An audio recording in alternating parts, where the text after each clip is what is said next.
नमस्कार, मैं हूं आपके साथ अनुष्का राय और आप देख रहे हैं तक्षित न्यूज।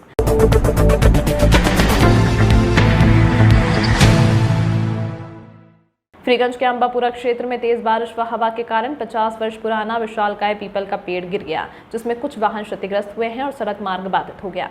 क्षेत्र में हो रही तेज बारिश व आंधी तूफान की वजह से माधव नगर क्षेत्र में पीपल का एक पेड़ गिरने का मामला सामने आया है।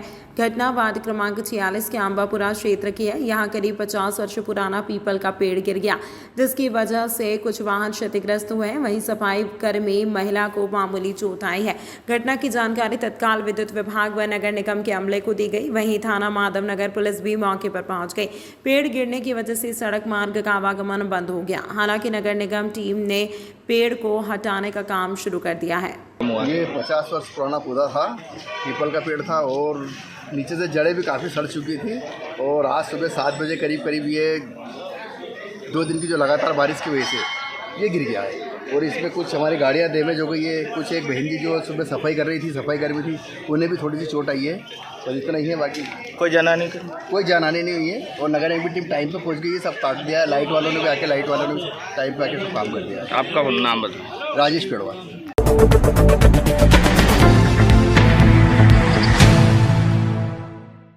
अधिक मास में उज्जैन शहर के 84 महादेव मंदिर के दर्शन एवं पूजा पाठ अत्यधिक महत्व है। इस वर्ष श्रावण मास में ही अधिक मास होने से इसकी धार्मिक महत्व और बढ़ गई है, जिसके चलते यहाँ दर्शन के लिए बड़ी संख्या में महिला श्रद्धालु पहुँच रहे हैं। अधिक मास को पुरुषोत्तम माह भी कहा गया है। पुरुषोत्तम माह की वजह से ही इस वर्ष सावन 60 दिनों का है। पुरुषोत्तम माह की शुरुआत मंगलवार से हो गई है। ऐसी मान्यता है कि पुरुषोत्तम माह में 84 महादेव की यात्रा करने से सभी कष्टों से मुक्ति मिलती है। यही कारण है कि अन्य शहरों से भी भक्त यहाँ यात्रा करने पहुँचते हैं। 84 महादेव के मंदिरों में बड़ी संख्या में भक्त दिखाई दे रहे हैं। यहाँ महिला श्रद्धालु अधिक दिखाई दी।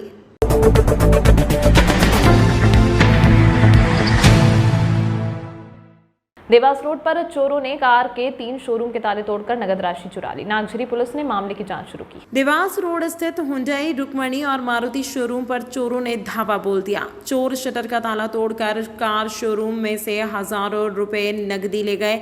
मौके पर पहुंचे थाना नागझरी पुलिस के एसआई लेबान कुजूर पहुंचे ने बताया कि मामले में तीनों शोरूम के संचालकों ने आवेदन दिए हैं। शोरूम संचालकों द्वारा चोरी किए गए सामान की लिस्ट देने के बाद केस दर्ज किया जाएगा। मामले में कुछ सीसीटीवी फुटेज भी मिले हैं, जिनसे चोरों की शिनाख्त का प्रयास किया जा रहा है।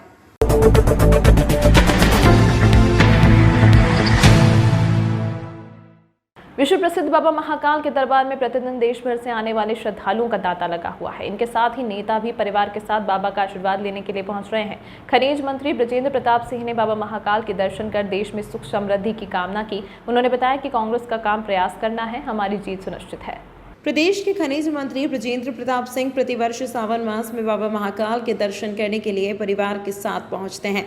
इस वर्ष भी वे बाबा महाकाल की शरण में प्रदेश की सुख समृद्धि की कामना को लेकर पहुंचे, जहां पर उन्होंने नंदीहाल में बैठकर परिवार सहित बाबा महाकाल का पूजन अर्चन किया।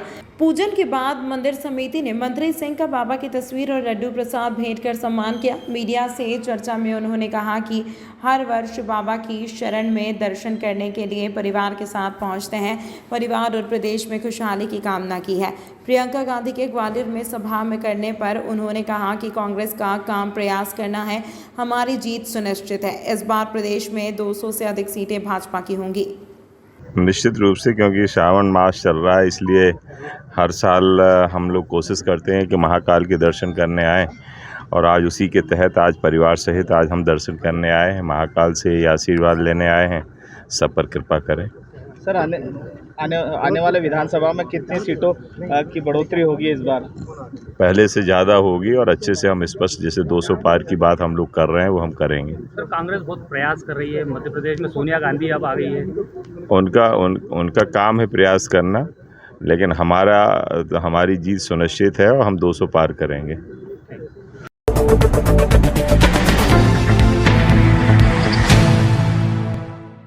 कर्नाटक में जैन मुनि की हत्या के विरोध में जैन समाज सड़क पर उतर गया है। समाज के हजारों महिला पुरुषों ने कैंडल मार्च निकालकर अपना विरोध दर्ज कराया है। कर्नाटक के चिक्कोड़ी तालुक के हिरकौड़ी गांव में नंदी पर्वत आश्रम के जैन संत कामकुमार नंदी महाराज की हत्या कर दी गई और उनके शव को रायबाग तालुक के खटक भावी गांव में एक बोरवेल गड्ढे में फेंक दिया गया।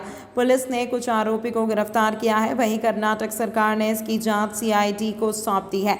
जैनाचार्य काम कुमार नंदी की निर्मम हत्या के बाद से ही जैन समाज आक्रोशित है।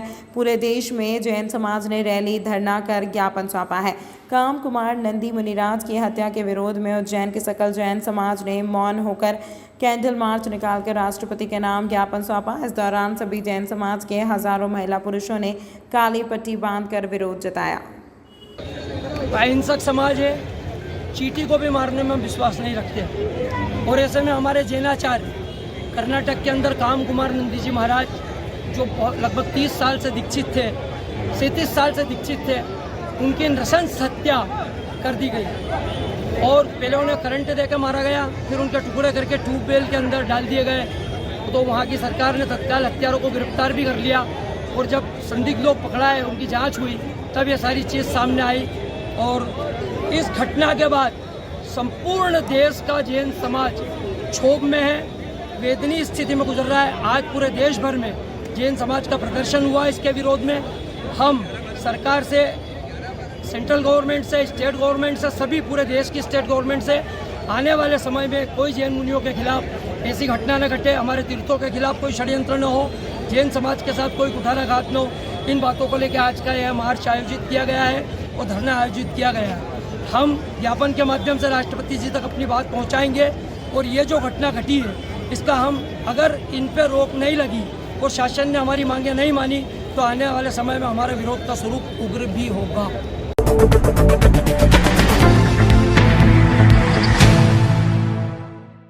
ग्रामीण अंचलों में किसानों के सामने एक बड़ा संकट नजर आ रहा है। नीलगाय और घोड़ा जैसे जानवर काफी तादाद में ग्रामीण क्षेत्र में दिखाई दे रहे हैं। किसानों के सामने एक बड़ी चुनौती सामने आ रही है। ग्रामीण क्षेत्रों में नीलगाय, घोड़ा जैसे जानवर काफी तादाद में फैलते जा रहे हैं, जिसके कारण किसानों की फसलों को काफी नुकसान हो रहा है। 40 से 50 के झुंड में जब ये जानवर निकलते हैं तो फसलों को तहस नहस कर देते हैं। रात को जिस खेत में विश्राम करते हैं उस खेत की पूरी फसल नष्ट हो जाती है। जानवरों की बढ़ती हुई तादाद को देखते हुए किसानों की चिंता बढ़ने लगी है।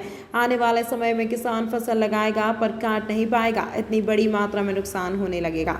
एक ऐसा जानवर है कि जो कि हमारे लोगों के, इंसान के किसी भी काम का नहीं है और चलो वन्य प्राणी है, उस हिसाब से कोई इनके ऊपर कोई एक्शन भी नहीं लेता है। लेकिन ये जब 50-50, 60-60 के झुंड में खेतों में निकलते हैं तो खाने का नुकसान तो कम, और ये जो कुचलते हैं फसलों को पूरा, मतलब हमारे गेहूं के टाइम में तो पाइप वगैरह भी फोड़ देते हैं, तार ले जाते हैं साथ में पैरों में उलझा के। उसके बाद में खेतों में जहाँ पे बैठते हैं तो ये कई मतलब स्क्वायर फीट में फसलों को बिल्कुल तबाह कर देते हैं। उसके बाद चने हैं, अरहर है, जैसे कि अपने इसकी तुअर की जो खेती होती है, इनको तो बिल्कुल सफाया कर देते हैं। उसके अलावा सोयाबीन में पूरा कुचल के ख़त्म कर देते हैं। बहुत सारी फसल ऐसी होती है जो किसान ने बोना बंद कर दी हुई इनके चक्कर में। हाँ, अभी आप जो तुअर जो है, अरहर के जो दाल अपने मिलती है, वो इनके कारण ही, क्योंकि उसके अगर आपने कुछ 10-20 पौधे भी लगा दिए तो उसके पीछे दूसरी फसलों को भी नुकसान करते हैं, क्योंकि उसके लिए दौड़े चले आते हैं। वो इनको खासकर ज़्यादा पसंद रहती है, तो उसको खाने के लिए आते हैं। ये मक्का है, उसके अलावा है जो मवेशियों के लिए हम चेरी चारा बोते हैं, इनका भी बहुत नुकसान करते हैं। तमाम महत्वपूर्ण खबरों के लिए देखते रहिए तक्षशित न्यूज़।